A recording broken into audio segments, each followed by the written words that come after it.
Pichincha Universal, generando noticias. Edwin Bedoya, vicepresidente de la CEDOCUD, está en nuestros estudios. Cabe señalar como antecedente que dirigentes de organizaciones sindicales coincidieron en que no hay las condiciones como para tramitar las reformas laborales que el gobierno anuncia que remitirá a la Asamblea Nacional, a lo mejor en esta semana, no lo sabemos. El presidente de la legislatura, César Litardo, ha dicho que esta semana llegaría el proyecto junto con una propuesta de reforma tributaria, es decir, todo un paquete que tendrá una prioridad de urgente en materia económica. Y esto pues ha puesto en alerta y en aviso a las organizaciones de trabajadores, a las organizaciones sociales, a las organizaciones gremiales. ¿Hay o no las condiciones entonces para iniciar, Edwin, la entrevista para que este proyecto sea analizado en la Asamblea y aprobado? Al parecer hay una correlación favorable al gobierno en la Asamblea, pero no sé qué diga la sociedad. Bienvenido. Bueno, muchas gracias por la invitación, un gusto y un saludo a todos los oyentes de la radio. Usted lo acaba de mencionar y es cierto, nosotros hemos visto la semana pasada que tuvimos la movilización y le entregamos una carta de las propuestas que nosotros como trabajadores teníamos para proponer a la Asamblea. Nos dimos cuenta al momento en que nos recibieron que realmente dentro de la Asamblea mismo no había condiciones. Y las palabras del compañero presidente del Frente Unitario le mencionaba, ¿no?, a los asambleístas, bueno, a cuál comisión se va a entregar, porque sí, acordémonos no está que conformada decían, la comisión. Primero que no está conformada la comisión de lo laboral, no está específicamente, y después se decía por varios asambleístas que podían formar una comisión especial. Entonces, eso es lo que un poco da la inseguridad jurídica en este caso para que las organizaciones sociales presenten la propuesta frente a las reformas laborales. Y lo que es más preocupante es porque también se oye voces dentro de la Asamblea y anteriormente, digamos, de alguna manera como prevaricar, como algún juez lo pueda hacer, de que ya estaban aprobando las propuestas que decían los empresarios, es decir, decían que ya estaban de acuerdo con el trabajo por horas, que es necesario, o sea, sin ningún análisis previo, sin escuchar los debates de la contraparte que somos los trabajadores. O sea, ya daban un dictamen de ellos de poder aprobar lo que proponían el sector empresarial. Entonces eso da condiciones realmente adversas para las propuestas que están generalizándose aquí en la Pero Asamblea. nadie puede asegurar que cuando ya el proyecto llegue se logre armar una mayoría móvil como ha sido costumbre y se comiencen a aprobar las reformas. Eso es lo más preocupante, porque acuérdese que una reforma ley debería por lo menos tener la propuesta de los actores principales, es decir, si es una propuesta laboral y económica, debería tener la propuesta de los sectores sociales y de los empresarios, pero aquí no existe eso, aquí una sola propuesta, que es del sector empresarial y el gobierno, porque nosotros decimos que es lo mismo. Realmente, desgraciadamente, una debilidad del gobierno de Moreno es haberle entregado la administración del Estado a las cámaras empresariales claramente. Ahí tenemos los ministros de Estado, son personas que han pertenecido a los grupos de élite económica y grupos empresariales de élite importantes. Entonces a mí me parece que hay una entrega total a los empresarios de parte de la administración del Estado. Ahora, esta entrega de Moreno a las cámaras empresariales no es reciente. Lo ha hecho ya hace más de un año, casi de un año y medio, cuando definió su política económica con el ministro de Finanzas, Richard Martínez. Mire, desde ahí, ¿qué es lo que ha pasado con el sector sindical? Yo creo que hay que se ha parado duro. Hay que ver las cuestiones de los 12 años que hemos vivido de gobierno de Alianza País, porque es un gobierno de Alianza País. O sea, bueno, pero hay una diferencia. No, pero yo quiero solo sintetizar. Correa y Moreno no tiene nada que ver en el tema. ¿Por qué digo esto? Porque nosotros hemos acudido a las instituciones del Estado y créase, todavía vemos funcionarios del anterior gobierno. O sea, nosotros no nos explicamos cómo esta mezcla de empresarial, como que hay una pugna de los poderes ahí entre quienes estaban ahí antes o quienes están aprovechándose de oportunistas en el gobierno actual de Moreno. Claro, los que quedaron ahí. Claro, entonces a mí me parece que ahí existe esta complicidad, digamos, de algunos funcionarios para dar paso, pero lo que es más grave, se ha copiado de alguna manera efectos de persecución o de freno o de ataque a los movimientos sociales para no poder. Permítame, Edwin, hay una cosa. Y le voy a decir por qué. El movimiento sindical no ha crecido. Y eso es uno de los rasgos importantes que hay que esclarecer. En los 10 años de Correa, el movimiento sindical no creció, se fraccionó. En los 10 años de Correa, desgraciadamente, el movimiento sindical no le permitieron crecer porque le pusieron trabas en la ley. Entonces, eso da la pauta para que este gobierno copie lo mismo y hoy aún más grave, con un ataque del sector empresarial, que incluso el Ministerio de Trabajo empiece a ilegalizar organizaciones que ya estaban constituidas desde hace un año. O sea, lo que nos da a nosotros los visos de que incluso la corrupción ha entrado incluso en funcionarios del Ministerio de Trabajo cuando ilegalizan sindicatos y organizaciones constituidas desde hace un año, dándoles la razón con una acción de protección simple del sector empresarial. Entonces, por eso le estoy mencionando, nosotros hemos estado en esta pelea últimamente. 2, el tema del desempleo. El desempleo ha crecido, ha crecido. No pasemos todavía de desempleo, porque le quiero preguntar algo. El aval para que Moreno haga lo que está haciendo también lo dieron ustedes. No. Al inicio del gobierno de Moreno, ustedes le apoyaron la consulta popular de Moreno, que nos tiene en un país desinstitucionalizado, en un país que se va a la debacle, con un nivel de desorganización, pero extremo. Y que a propósito le permitió a Moreno tomar las medidas y las alianzas con las cámaras y con el Fondo Monetario Internacional. Ese aval a esa consulta popular, que para muchos es mañosa, es lo que le permite a Moreno hacer lo que le da la gana hasta ahora. Y ustedes lo apoyaron. Yo creo que seamos honestos en eso y reconozcamos los errores. Ratificarme. Nosotros podemos tener errores, pero uno de los principios, al menos como CEDOCUD y como FUD, ha sido ser independiente de todo gobierno, así sea de nosotros. No se evidenció eso, le voy a decir, querido Edwin. Es la independencia que nosotros tenemos, porque si no, no nos permite ser críticos, así sea de nosotros, así sea. Mire, nosotros hemos aprendido de las experiencias de nuestros compañeros brasileños. Yo me acuerdo, uno de los asambleístas brasileños nos relataba cómo Lula les había ido a reclamar en el PT, en un congreso del PT o del Partido de los Trabajadores, a decir que él no necesitaba que vengan a aplaudirle, sino necesitaba las críticas de las organizaciones. Así debe ser, autocrítica. Entonces, a mí me parece que, como le digo, nosotros no hemos tenido esa fortaleza numérica sindical que nos permitiría tener un equilibrio de fuerzas.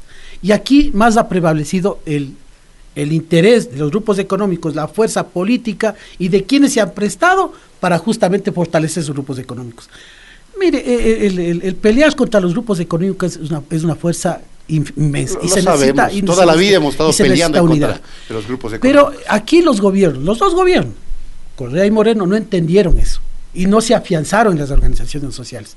Mire, si un estudio que hacía Franklin Ramírez decía que las organizaciones sociales no llegaban ni al 14% aquí en el país. Así es.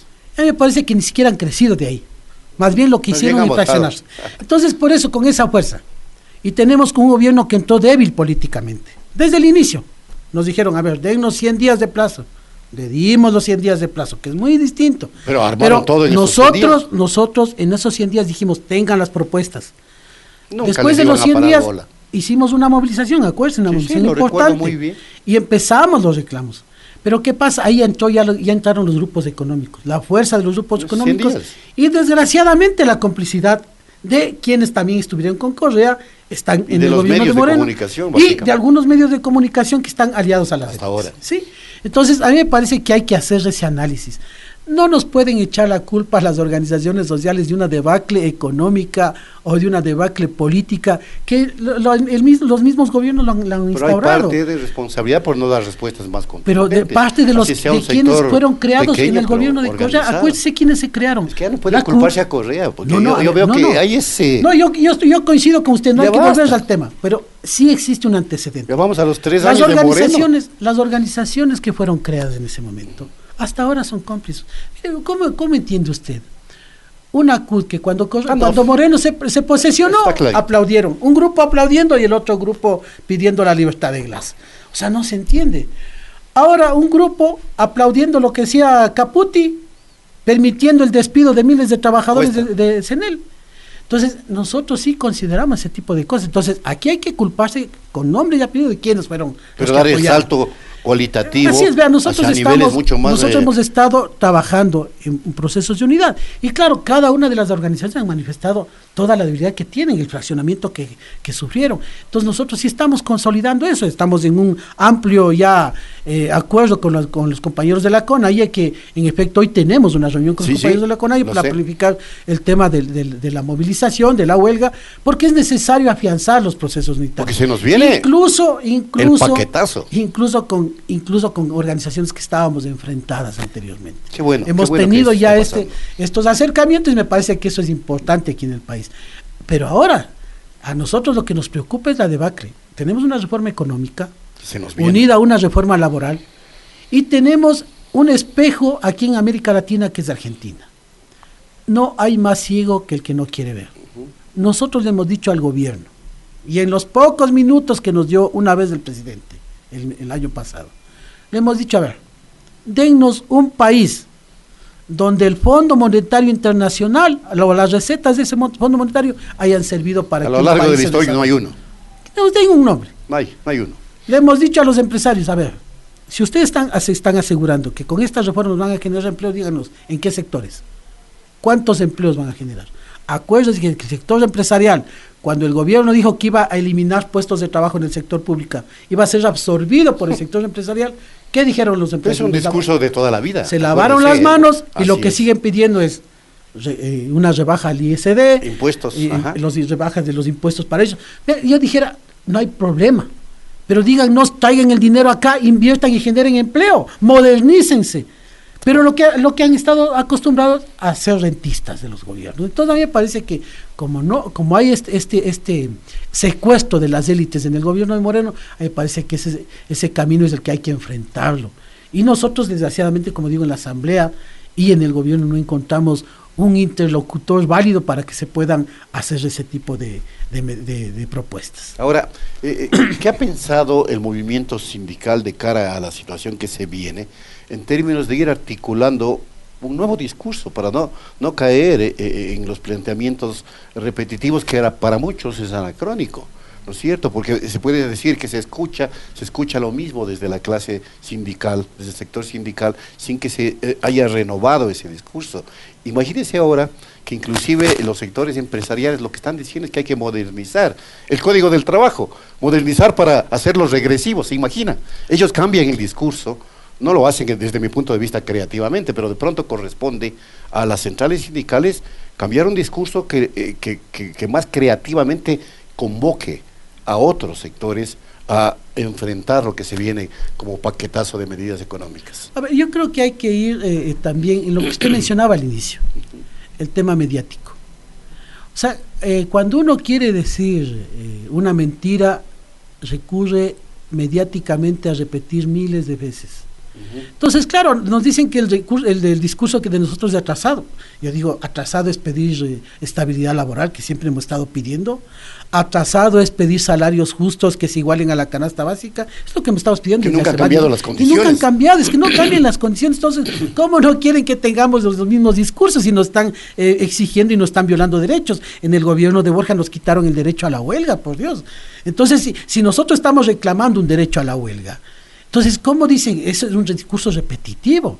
Más bien, las acciones que están tomando los empresarios no han sido modernas. El sector empresarial no se ha modernizado, no ha generado valor en la industria, seguimos siendo importadores de bienes primarios. Entonces, ahí está el problema. ¿Por qué no les dicen a los bananeros que pongan una industria para industrializar el banano? ¿Por qué no les dicen a los cañicultores que pongan una industria para dar trabajo y agregar valor a la caña? Claro. Entonces, esos son procesos que deberían haberlo, hecho los... Se deberían impulsar. Pero no se lo ha hecho. Entonces, ¿qué es lo que ha crecido? El sector terciario, el sector de comercio. Siendo un país agrícola, tampoco se ha beneficiado a los pequeños y medianos agricultores. ¿Cómo nos dicen a nosotros que van a trabajar por los 5 millones que están en el desempleo? ¿Quiénes han creado esos 5 millones de desempleo? Los empresarios, pues. ¿Qué han bajado los intereses de la banca, por acaso? Han bajado en el 22% para inversión. Han generado procesos en donde los monopolios y los oligopolios tengan freno, por lo menos. Si usted se quiere poner una cafetería como pequeño emprendimiento y se pone una transnacional al frente, le rompe, le quiebra. Entonces, aquí hay factores. Por eso nosotros hemos dicho, no es necesaria una reforma laboral ahora.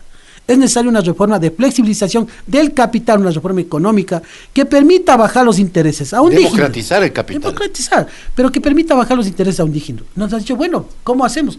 Traiga la banca extranjera, banca asiática que venga, o pongámosles al BIES como banca de primer piso y ahí compitamos en interés. El sector financiero no va a permitir eso, pues. Acuérdese usted, cuando el IES construía las casas, tenía una industria de planificación para la vivienda. Claro. Y el costo de la vivienda era mínimo, pues, porque competía con las grandes constructoras, entonces no les permitían crecer los precios. Se rompió eso. Entonces, pedir que se retorne a eso, que es progresivo porque mejora las condiciones de habitación, mejora las condiciones de poder adquisitivo para una vivienda. ¿Qué ha dicho la Cámara de la Construcción? La capacidad que tienen de endeudamiento para adquirir las casas los trabajadores es baja. No son sujetos de crédito para una. Entonces hay que mejorar el tema de los salarios. ¿Por qué escuchar una receta del Fondo Monetario Internacional cuando tenemos países como Portugal que decidió desoír la receta del fondo y empezó a crecer? Ahí está el ejemplo. Tienen el 5% de crecimiento del interno bruto, el Producto Interno Bruto. Lo mismo pasa con Bolivia. Entonces, mire muy cerca. En todas las críticas que le puedan hacer. Sin embajada americana. Pero ahí están las respuestas, o sea que sí hay cómo hacer. Pero aquí lo que se ha privilegiado es dar más enriquecimiento a las élites, crecer los capitales de las élites para que sigan llevando el capital afuera, porque no se crea que van a invertir aquí en el país. Si el mismo Colegio de Economistas decía hace 2 años o hace 1 año que 300 o 400 millones de dólares fugaban de aquí del país a los paraísos fiscales. Es mucho más. Si se reduce el ISD, nuevamente vamos a y eso va a pasar más. Ya mismo. En el paquete de medidas va eso. Entonces, ese es uno de los problemas. Si yo pido como empresario que me reduzcan los impuestos, debo hacer como una contraparte. ¿Qué voy a dar? Nosotros le hemos dicho eso al presidente Moreno, le dijimos. Pero desgraciadamente, mire lo que son el perdón de las deudas a los empresarios. Se creó una ley de remisión. Y ahí, no me diga usted, ahí perdóneme que le diga. En el 2015 también. Sí. Se les perdió así fue. 3.500 millones. Sin duda. Acá 4.500 millones de dólares. Yo digo, ¿por qué no se han pagado los capital e intereses? O sea, ¿qué privilegio tienen? El presidente Moreno le preguntó delante de nosotros al ministro de Finanzas, le dijo, ¿han pagado los grupos económicos? El presidente, agachando la cabeza, le tuvo que decir que no.